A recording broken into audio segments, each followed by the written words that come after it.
Divine Thoughts, a journey to the innermost recesses of our soul. Isho മിശിഹായ്ക്ക് സ്തുതിയായിരിക്കട്ടെ. തിരുനാളുകളുടെ തിരുനാളായ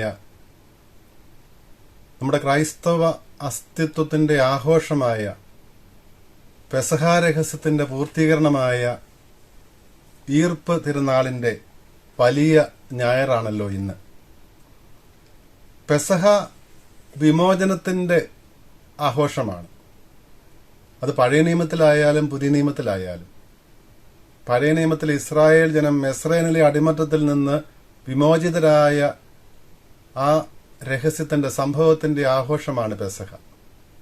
പുതിയ നിയമത്തിലെ ദൈവജനമായ നമ്മെ സംബന്ധിച്ച് പാപത്തിന്റെ ബന്ധനത്തിൽ നിന്ന്, സാത്താന്റെ പിടിയിൽ നിന്ന് മനുഷ്യവർഗം വിമോചിതമായതിന്റെ, രക്ഷിതമായതിന്റെ അനുസ്മരണവും ആഘോഷവുമാണ് ഉയിർപ്പ് തിരുനാൾ. ഇത് സാധ്യമാക്കിയത് ഈശോ മിശിഹായാണ്. കുരിശില് മരിച്ച് സംസ്കരിക്കപ്പെട്ട ഈശോയാണ് മരിച്ചവരിൽ നിന്ന് ഉയർത്തുകൊണ്ട് അവിടുന്ന് ദൈവപുത്രനാണ് എന്നുള്ള സത്യം വെളിപ്പെടുത്തിയതും നമുക്ക് സാധ്യമാക്കി തന്നത് രക്ഷയാണ് എന്നുള്ള സത്യം വെളിപ്പെടുത്തിയതുമല്ല. നീസാൻ മാസം 14-ാം തീയതി ആയിരുന്നല്ലോ യഹൂദരുടെ പെസഹ. ഈ പെസഹ കുഞ്ഞാട് ഓർസ്ലേം ദേവാലയത്തിൽ ബലിയർപ്പിക്കപ്പെടുന്ന സമയത്ത് തന്നെ ഈശോ മരിക്കുന്നു എന്നുള്ള വിശുദ്ധ യോഹന്നാന്റെ സുവിശേഷത്തിൽ പ്രതിഫലിക്കുന്ന പാരമ്പര്യമനുസരിച്ച് ചില സഭാസമൂഹങ്ങളിൽ ഈ നീസാൻ മാസം 14-ാം തീയതി തന്നെയായിരുന്നു ആദ്യകാലങ്ങളിൽ ഉയിർപ്പ് തിരുനാൾ ആഘോഷിച്ചിരുന്നത്.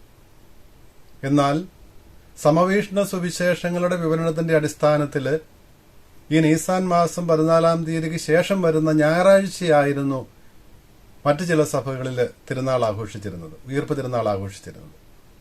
ആദ്യത്തെ 2-3 നൂറ്റാണ്ടുകളിൽ ഇപ്രകാരം വ്യത്യസ്തമായ ഉയിർപ്പ് തിരുനാൾ ആഘോഷ രീതികൾ നിലവിലിരുന്നത്.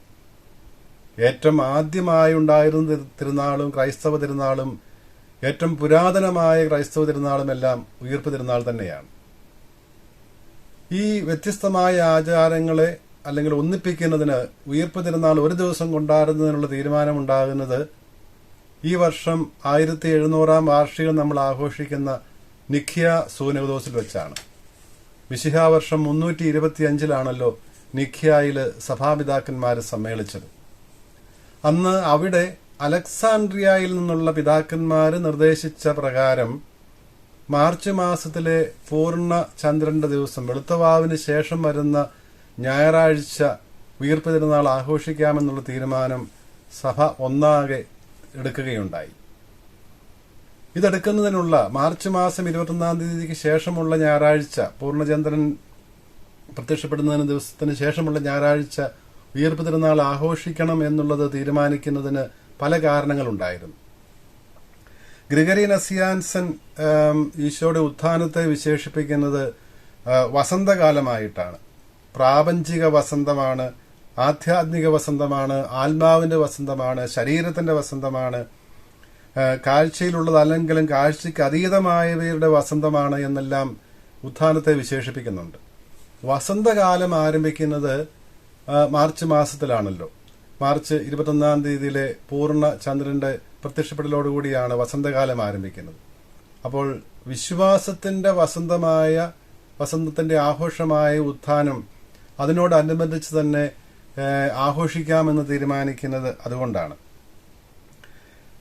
ഇതിന് ശേഷം ഈ നിസാൻ മാസം 14-ാം തീയതി ആയിരുന്നു ഭൂമധ്യരേഖയ്ക്ക് മുകളില് സൂര്യൻ വരുന്ന ദിവസം, രാത്രിയും പകലും ഒരുപോലെ വരുന്ന സമരാത്രിയുടെ ദിനം എന്നറിയപ്പെടുന്നതും അന്നായിരുന്നു. അത് മാർച്ച് 21-ാം തീയതിയാണ്. അപ്പോൾ ഈ സമരാത്രി, പകലും രാവും ഒരുപോലെ ദൈർഘ്യമുള്ള ആ ഒരു ദിവസം, അത് ആദിമ സൃഷ്ടിയിൽ അങ്ങനെയായിരുന്നു എന്നാണ് സഭാപിതാക്കന്മാരുടെ വ്യാഖ്യാനം. അപ്പോൾ സൃഷ്ടിയിൽ ദൈവം വിഭാവനം ചെയ്ത ആ സമയത്തിലും പ്രപഞ്ചത്തിലും മനുഷ്യ ജീവിതത്തിലും ഉണ്ടായിരുന്ന ആ സന്തുലിതാവസ്ഥ, ആ രാവും പകലും ഒരുപോലെയായിരിക്കുന്ന ആ സന്തുലിതാവസ്ഥ വീണ്ടും നൽകുവാൻ വേണ്ടിയിട്ടാണ് ആ പൂർവ്വസ്ഥിതിയിലേക്ക്, സൃഷ്ടിയിലുണ്ടായിരുന്ന പരിശുദ്ധിയിലേക്ക് പ്രപഞ്ചത്തെയും മനുഷ്യനെയും തിരികെ കൊണ്ടുപോകുന്നതിന് വേണ്ടിയാണല്ലോ ഈശോ മരിച്ച് അടക്കപ്പെട്ട് ഉത്ഥാനം ചെയ്തത്. അപ്പോൾ അതുകൊണ്ട് ആ സമരാത്രിയുടെ ദിനവുമായി ബന്ധിപ്പിച്ച് ഈസ്റ്റർ ആഘോഷിക്കുന്നതിന്, ഉയർപ്പ് തിരുനാൾ ആഘോഷിക്കുന്നതിന് കാരണമായതും അതുകൊണ്ടാണ്. ആ സൃഷ്ടിയുടെ ആദിമ പരിശുദ്ധിയിലേക്ക് സകലതും തിരികെ കൊണ്ടുപോകുന്നതിന്റെ ഭാഗമായിരുന്നു. നീസാൻ മാസം 14 തീയതി പൂർണ്ണചന്ദ്രന്റെ ദിനം, വെളുത്തവാവ് ദിനത്തിന് പൂർണ്ണമായ പ്രകാശത്തിന്റെ ദിനമാണത്. അന്ധകാരം ഒട്ടുമില്ലാത്ത, രാവും പകലും ഒരുപോലെ പ്രകാശപൂരിതമെന്ന് പറയാവുന്ന ദിവസമാണ്. അപ്പോൾ അതിനുശേഷമുള്ള ഞായറാഴ്ചയാണ് ഈശോയുടെ ഉയിർപ്പ് 325 ശേഷമുള്ള കാലത്ത് ഇന്നുവരെ എല്ലാ സഭകളിലും ആഘോഷിക്കുന്നത്. ഞായറാഴ്ചയാണ് ഈശോയുടെ ഉത്ഥാനം മനുഷ്യവർഗത്തിന് വെളിപ്പെടുത്തപ്പെട്ടത് എന്ന് സുവിശേഷകന്മാരെല്ലാം രേഖപ്പെടുത്തുന്നുണ്ടല്ലോ. ഈശോ ഉത്ഥാനം ചെയ്തതിന് ആരും സാക്ഷികളല്ല. ഉത്ഥാനം ചെയ്യുന്നത് ആരും, കല്ലറയ്ക്ക് വെളിയിലേക്ക് വരുന്നത് ആരും കണ്ടില്ല എങ്കിലും കല്ലറ ശൂന്യമായിരുന്നു എന്ന് കാണുന്നത് ഈ ഞായറാഴ്ച ദിവസമാണ്. ശാബത്തിന് ശേഷമുള്ള ദിവസമാണ്. ശാബത്തിലെ വെള്ളിയാഴ്ച ഈശോ മരിക്കുന്നു. യഹൂദരുടെ ശാബത്തമായ ശനിയാഴ്ച ദിവസം അവർ വിശ്രമിക്കുന്നു. ഞായറാഴ്ചയുടെ അതിരാവിലെ തന്നെ ഭക്തസ്ത്രീകള് ഈശോയോടുള്ള ആദരവ് പ്രകടിപ്പിക്കുന്നതിനായിട്ട് സുഗന്ധദ്രവ്യങ്ങളുമായിട്ട് കല്ലറയിലേക്ക് വരികയാണ്. ഈ കല്ലറ തലേ ദിവസം തന്നെ യഹൂദര് ശിഷ്യന്മാർ ഈശോയുടെ ശരീരം മോഷ്ടിക്കുമോ എന്നുള്ള ഭയമുണ്ടായിരുന്നതുകൊണ്ട് പീലാത്തോസിൽ നിന്ന് അനുവാദം വാങ്ങിച്ച് ഈ കല്ലറ മുദ്ര വയ്ക്കുന്നതും കാവൽക്കാരെ ഏർപ്പെടുത്തുന്നതുമെല്ലാം മത്തായി സ്ലീഹാവ് രേഖപ്പെടുത്തുന്നുണ്ട്. ഇപ്രകാരം മുദ്രിതമായിരുന്ന കല്ലറയിൽ നിന്നാണ് ഈശോ ഉത്ഥാനം ചെയ്യുന്നത്, ഉയർക്കുന്നത്.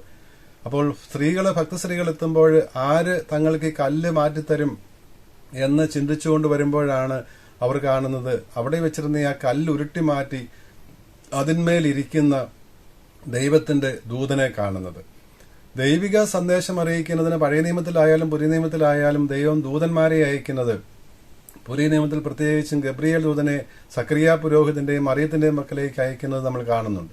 അപ്പോൾ ആ ദൈവിക ദൂതൻ തന്നെ ഇതാ ഇവിടെ ഈശോയുടെ ഉത്ഥാന വാർത്തയുമായി വന്നിരിക്കുന്നു. കല്ല് ഉരുട്ടി മാറ്റി ആ കല്ലിന്മേൽ ഇരുന്നുകൊണ്ട് പ്രസ്താവിക്കുന്നത് ആധികാരികത വ്യക്തമാക്കുന്നത് പ്രബോധനമാണ്. ഈശോ സിനഗോഗില് വായനയ്ക്ക് ശേഷം നസ്രത്തിലെ സിനഗോഗില് ഇരുന്നുകൊണ്ട് വ്യാഖ്യാനിക്കുന്നതും ഗിരിപ്രഭാഷണത്തില് മലമുകളിൽ കയറി ഇരിക്കുന്നതുമെല്ലാം നമ്മൾ കാണുന്നുണ്ട്. ഇരുന്നുകൊണ്ടാണ് അവിടുന്ന് പഠിപ്പിച്ചത്. ആധികാരികത, ആ സന്ദേശത്തിന്റെ ആധികാരികത വ്യക്തമാക്കുന്നതാണ്. പഴയ നിയമ ശാബദം പുതിയ നിയമ ശാബദത്തിന് വഴിമാറി കൊടുക്കുന്നതാണ് നമ്മൾ കാണുന്നത്. ഇതിനെക്കുറിച്ച് സഭാപിതാവായ മാർ അത്തനാസ്യൂസ് പറയുന്നത്, സൂര്യന്റെ ഉദയത്തിന് മുൻപ് രാത്രിയിൽ കൊളുത്തിവെച്ച മെഴുകുതിരി പോലെയായിരുന്നു പഴയ നിയമ സാബത്തെന്നാണ്. നീരസൂര്യനായ മിശിഹായുടെ ഉദയത്തിന്, അത് ഞായറാഴ്ചയാണ് വെളിവാക്കപ്പെടുന്നത്, അതിനു മുൻപ് രാത്രിയിൽ കൊളുത്തിവെച്ച മെഴുകുതിരി പോലെയാണ് യഹൂദരുടെ പഴയ നിയമ ശാബത്തമെന്നാണ് അത്തനാസ്യൂസ് പിതാവ് അഭിപ്രായപ്പെടുന്നത്. ഈ മാലാഹ അറിയിക്കുന്നത്, നിങ്ങൾ അന്വേഷിക്കുന്നവനെ നോക്കുവിൻ, അവൻ ഇവിടെയില്ല. ഈശോയ്ക്ക് പുറത്തേക്ക് വരുന്നതിന് വേണ്ടി അല്ല മാലാഹ കല്ലുരുട്ടി മാറ്റിയത്, മറിച്ച് ഈ കല്ലറ ശൂന്യമായിരിക്കുന്നു എന്നുള്ളത് സന്ദർശിക്കുവാൻ വന്ന ഭക്തസ്ത്രീകൾ കാണുന്നതിന് വേണ്ടിയിട്ടാണ്. അപ്പോൾ കല്ലുരുട്ടി മാറ്റപ്പെട്ട ഈ ഗുഹയിലേക്ക് അവർ നോക്കുമ്പോൾ ഈശോയുടെ ശരീരം അവിടെ ഉണ്ടായിരുന്നില്ല. അതുകൊണ്ടാണ് ദൂതന്മാർ പറയുന്നത്, അവൻ ഇവിടെയില്ല, അവൻ ഉയർത്തെഴുന്നേറ്റു, അവൻ അരുൾ ചെയ്തിരുന്നത് പോലെ അവനിതാ ഉത്ഥാനം ചെയ്തിരിക്കുന്നു എന്ന് പറയുന്നത്. അപ്പോൾ ഈ മുദ്രിതമായ കല്ലറ മുദ്രിതമായിരിക്കെ തന്നെ ഈശോ ഉത്ഥാനം ചെയ്തു. ഉത്ഥാനത്തിന് ശേഷമാണ് മാലാഹ ഈ കല്ലുരുട്ടി മാറ്റുന്നത്. ഇതിനെക്കുറിച്ച് സഭാപിതാക്കന്മാര്, പ്രത്യേകിച്ച് മാർ അപ്രേം പിതാവ് പറയുന്നത്, അവനെ പ്രസവിച്ച ഉദരത്തിന്റെ കന്യാത്വ മുദ്രയ്ക്ക് അനുകൂലമായ കല്ലറയുടെ മുദ്രയെ സാക്ഷ്യം വഹിക്കുന്നു എന്നാണ്. അപ്പോൾ ഇത് രണ്ട് മുദ്രകളും, പരിശുദ്ധ കന്യാമറിയത്തിന്റെ ഉദരത്തിന്റെ കന്യാത്വത്തിന്റെ മുദ്രയും ഈ കല്ലറയുടെ മുദ്രയും തമ്മിൽ അപ്രേം പിതാവ് താരതമ്യപ്പെടുത്തുന്നതാണ് നമ്മൾ കാണുക. മറിയത്തിൽ നിന്ന് ജനിക്കുന്ന ഈശോ ജനിച്ചുവെങ്കിലും മറിയത്തിന്റെ കന്യാത്വത്തിന് ഭംഗം വന്നില്ല, കന്യാത്വ മുദ്രയ്ക്ക് ഭംഗം വന്നില്ല. ഇവിടെ കല്ലറ മുദ്രിതമായിരുന്നുവെങ്കിലും ആ കല്ലറയിൽ നിന്ന് മിശിഹ ഉത്ഥാനം ചെയ്തുവെങ്കിലും കല്ലറ ഭദ്രമായി തന്നെ ഇരുന്നു. അതിന്റെ മുദ്രയ്ക്ക് ഒരു ഭംഗവും വന്നിരുന്നില്ല. അതിനെ അടച്ചിരുന്ന കല്ലും അവിടെ തന്നെ ഉണ്ടായിരുന്നു. അത് ഉത്ഥാനത്തിന് ശേഷം പിറ്റേ ദിവസം ആണ് മാലാഖമാര് ഉരുട്ടി മാറ്റുന്നത് നമ്മൾ കാണുന്നുണ്ട്. അതിരാവിലെ തന്നെയാണ് ഈ ഭക്തസ്ത്രീകള് കല്ലറയിലേക്ക് വരുന്നത്. സൂര്യൻ ഉദിക്കുന്നതിന് മുൻപ് തന്നെ പ്രഭാതത്തില് ഒരു പുതിയുഗ പ്രഭയാണ് നമ്മളിവിടെ കാണുന്നത്. ഒരു ഉദയസൂര്യന്റെ പ്രകാശം ലോകത്തിൽ നിറയുകയാണ്. അന്ധകാരം പ്രകാശത്തിന് വഴിമാറുന്നതാണ്. അപ്പോൾ ആ ഉദയസൂര്യനാണ് മിശിഹ, ലോകത്തെ മുഴുവനും പ്രകാശിപ്പിക്കുന്നവനാണ് താനെന്ന് ഈശോ പരസ്യയുഗകാലത്ത് പ്രഖ്യാപിച്ചിരുന്നത് വെളിപ്പെടുത്തുന്ന, അങ്ങനെ ലോകം മുഴുവനെയും പ്രകാശിപ്പിക്കുന്ന, എല്ലാവർക്കും പ്രകാശം നൽകുന്ന സത്യമായ ഈശോയുടെ ഉത്ഥാനത്തിന്റെ ദിവസമായിട്ട് ഈ ദിവസത്തെ നമുക്ക് കാണാൻ സാധിക്കും. സഭാപിതാവായ പീറ്റർ ക്രിസ്തോലോഗസ് പറയുന്നുണ്ട്, കല്ലറയിങ്കൽ നിന്ന് നമ്മൾ കല്ലുരുട്ടി മാറ്റിയാലേ ഈശോ ഉത്ഥാനം ചെയ്തു എന്നുള്ള ആ രഹസ്യം നമുക്ക് മനസ്സിലാക്കാൻ സാധിക്കുകയുള്ളൂ. എന്നിട്ട് പീറ്റർ ക്രിസ്തോലോഗസ് പറയും, നമ്മുടെ ഹൃദയം അടച്ചു വെച്ചിരിക്കുന്ന കല്ലുകൾ നമ്മൾ ഉരുട്ടി മാറ്റുന്നെങ്കിൽ മാത്രമേ വിശ്വാസത്തിന്റെ കണ്ണുകൾ കണ്ട് ഉത്ഥാനത്തിന്റെ രഹസ്യം മനസ്സിലാക്കുവാനും ഉത്ഥിതനെ കണ്ടുമുട്ടാനും സാധിക്കുകയുള്ളൂ എന്ന് പറയുകയാണ്. മാലാഖമാര് ഈ കല്ലിന്മേലെ ഇരുന്നതിനെ കുറിച്ച് പറയുന്നത്, മരണ സംസ്കാരത്തിന്റെ മേല് ജീവന്റെ സംസ്കാരം ആധിപത്യം പുലർത്തുന്നത്, അതിനെ കീഴടക്കുന്നതിന്റെ ആ സത്യമാണ് ഈ ദൂതൻ ഈ കല്ലിന്മേല് ഇരിക്കുന്നത് സൂചിപ്പിക്കുന്നത്. മരണ സംസ്കാരത്തിന്റെ മേൽ ജീവന്റെ സംസ്കാരത്തിനുള്ള ഒരു വിജയമാണ് ഇവിടെ കാണുന്നത് എന്ന് സഭാപിതാക്കന്മാർ പറയും. അടച്ചിരുന്ന ആ കല്ലറയിൽ നിന്ന് മിശിഹ പുറത്തു വന്നതുപോലെ തന്നെ അടച്ചിട്ട വാതിലില് ശിഷ്യന്മാരുടെ മുമ്പിൽ ഈശോ വീണ്ടും ഉദ്ധിതനായ മിശിഹ പ്രത്യക്ഷപ്പെടുന്നത് നമ്മൾ കാണുന്നുണ്ട്. ഈ ശൂന്യമായ കല്ലറയും ഉദ്ധിതനായ മിശിഹയുടെ പ്രത്യക്ഷീകരണങ്ങളുമാണല്ലോ അവിടുന്ന് സത്യമായും ഉയർത്തെഴുന്നേറ്റു എന്നുള്ളതിന്റെ നമുക്കുള്ള തെളിവുകൾ.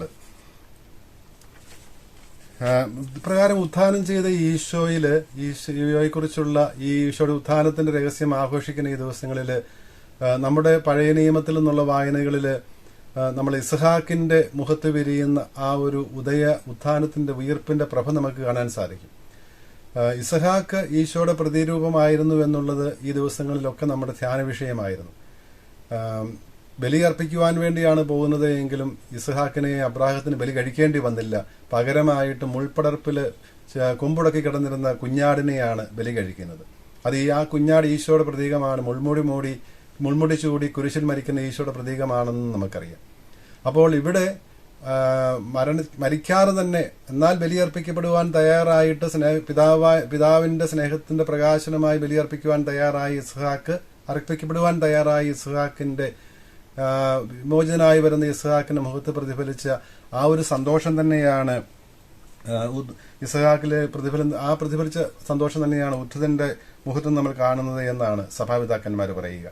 അതുപോലെ തന്നെ യോനാൻ നിവിയായുമായിട്ട് യോനാ നിവിയ 3 ദിവസം മത്സ്യത്തിന്റെ ഉദരത്തില് 3 രാവും 3 പകലും കഴിച്ചതുപോലെ തന്നെ ഈ മിശിഹായും മത്സ്യത്തിന്റെ ഉദരത്തിൽ യോന കഴിഞ്ഞതുപോലെ തന്നെ ഇവിടെ ഭൂമിയുടെ ഉള്ളില് 3 ദിവസം 3 രാവും പകലും 3 രാത്രിയും അവിടുന്ന് ചിലവഴിക്കുമെന്ന് പറയുന്നത് പൂർത്തിയാക്കുന്ന, അങ്ങനെ ആ പ്രവചനത്തിന്റെ യോനാൻ നിവിയുടെ പ്രവചനം കൂടി നിവൃത്തിയാക്കുന്ന രീതിയിൽ ഈശോ മരിച്ചവരിൽ നിന്ന് ഉത്ഥാനം ചെയ്യുന്നത് നമ്മുടെ വായനകൾ നമ്മുടെ മുന്നിൽ അവതരിപ്പിക്കുന്നുണ്ട്. അപ്പോൾ യോനാനിൽ നിവിയായിൽ നിറയുന്ന ആ തെളിയുന്ന ഉത്ഥിതന്റെ മുഖവും നമുക്ക് കാണാൻ സാധിക്കും. യോനാന്റെ മാനസാന്തരം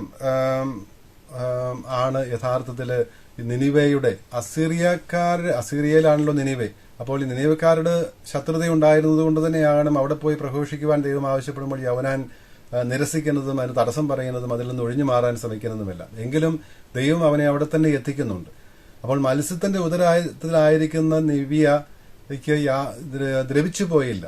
ഒരു ജീവിയുടെ ഉള്ളിലേക്ക് പോയി കഴിഞ്ഞാൽ തീർച്ചയായിട്ടും ജീവൻ നഷ്ടപ്പെടാനും അത് ഭക്ഷണമായി തീരാനും ഒക്കെയുള്ള സാധ്യതയുണ്ട്. പക്ഷേ ഒരു കേടും കൂടാതെ യോനാൻ ഈ മത്സ്യത്തിന്റെ ഉദരത്തിൽ കഴിഞ്ഞത് അതുപോലെ തന്നെയാണ് കല്ലറയ്ക്കുള്ളില് ദൈവപുത്രനായ മിശിഹായും കഴിഞ്ഞത് എന്ന് അപ്രയം പിതാവ് പറയും.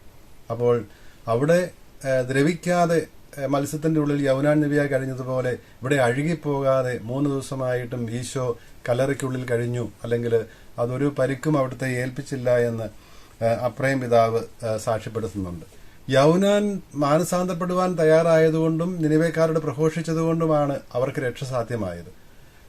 നമുക്കും ഈ ഒരു മാനസാന്തരം നമുക്ക് വരുന്നെങ്കിൽ മാത്രമേ മനസ്സിന് ദൈവത്തിന്റെ ഹിതത്തിന് സമർപ്പിക്കുവാനുള്ള മനസ്സുണ്ടാകുന്നെങ്കിൽ മാത്രമേ നമുക്കും മറ്റുള്ളവരുടെയും രക്ഷയ്ക്ക് കാരണമാകാൻ രക്ഷ സാധിക്കാൻ ഇടയാവുകയുള്ളൂ എന്നും പിതാക്കന്മാർ പറയുന്നുണ്ട്. ഉത്ഥാനം, ഈശോയുടെ ഉത്ഥാനം എന്നുള്ളത് സ്ലീവായുടെ വിജയഗാഥയെന്നാണ് പൗലോസ് ശ്ലീഹ കൊറിന്തോസുകാർക്ക് എഴുതുന്ന ലേഖനത്തിൽ നമ്മൾ വായിച്ചു കേൾക്കുന്നത്. സ്ലീവായുടെ വിജയഗാഥ എന്ന് തന്നെ നമുക്ക് പറയാം ഈശോയുടെ ഉത്ഥാനം. നാശത്തിലൂടെ ചരിക്കുന്നവർക്ക് കുരിശിന്റെ വചനം ഭോഷത്വമാണെന്നും രക്ഷയുടെ മാർഗത്തിൽ ചരിക്കുന്ന നമുക്കത് ദൈവത്തിന്റെ ശക്തിയാണെന്നും പറയുമ്പോൾ, നാശത്തിലൂടെ ചരിക്കുന്നവർക്ക് അത് കുരിശിന്റെ വചനം, കുരിശ്, സ്ലീവ, അത് ഈശോ തന്നെയാണ്. അപ്പോൾ ഈശോയുടെ വചനമാണ് കുരിശിന്റെ വചനം. അതെന്താണ്? മാനസാന്തരപ്പെടുവാൻ, ദൈവത്തിലേക്ക് മടങ്ങി വരുവാനുള്ള ആഹ്വാനമാണ്. ദൈവത്തിലേക്ക് മടങ്ങി വരുന്നവർക്ക്, അനുദപിക്കുന്നവർക്ക് മാത്രമേ, സുവിശേഷത്തിൽ വിശ്വസിക്കുന്നവർക്ക് മാത്രമേ, സുവിശേഷമായ ഈശോയിൽ വിശ്വസിക്കുന്നവർക്ക് മാത്രമേ രക്ഷയുള്ളൂ എന്നുള്ളതും അവിടുന്ന് വ്യക്തമാക്കിയിരുന്ന കാര്യമാണ്. കൊരിന്തോസുകാർക്കുള്ള 1-ാം ലേഖനം 1-ാം അധ്യായം 18 മുതലുള്ള വാക്യങ്ങളിൽ പൗലോസ് ശ്ലീഹ ഇക്കാര്യം വ്യക്തമാക്കുന്നുണ്ടല്ലോ. രക്ഷയുടെ മാർഗത്തിലിരിക്കുന്ന നമ്മെ സംബന്ധിച്ച് കുരിശിന്റെ വചനം, ഈ സഹനത്തിന്റെ, ഉത്ഥാനത്തിന്റെ വചനം, അത് ദൈവത്തിന്റെ ശക്തിയാണ്. ദൈവത്തിന്റെ ശക്തി മരണത്തിന്മേലും മനുഷ്യന്റെ പാപത്തിന്മേലും മരണത്തിന്മേലും വിജയം വരിച്ച, മരണത്താൽ കീഴടക്കിയ ഈശോയെയാണ് നമ്മൾ കാണുക.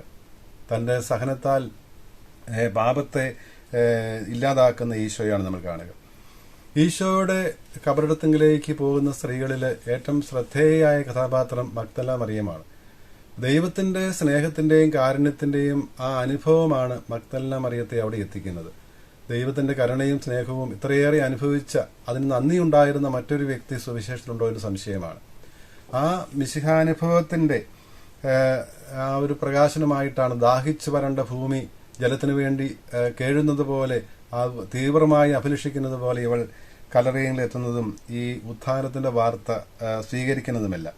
ശിഷ്യന്മാരുടെ പക്കലേക്ക് ഈ ദൗത്യവുമായിട്ട് അയക്കപ്പെടുന്നതും ഇവർ തന്നെയാണ് എന്നുള്ളതും ശ്രദ്ധേയമാണ്. ഈശോ ജീവൻ നൽകുന്നതിന് വേണ്ടിയാണ് ഉത്ഥാനം ചെയ്യുന്നത്. ആദം തന്റെ അനുസരണക്കേട് വഴി നഷ്ടമാക്കിയ, ആദത്തിൽ മനുഷ്യവർഗത്തിന് മുഴുവനും നഷ്ടമായ ആ ജീവൻ വീണ്ടും നൽകുന്നതിന് വേണ്ടി ആദത്തെ ജീവന്റെ വൃക്ഷമായി മിശിഹ വീണ്ടും ജീവൻ നൽകുകയാണ്.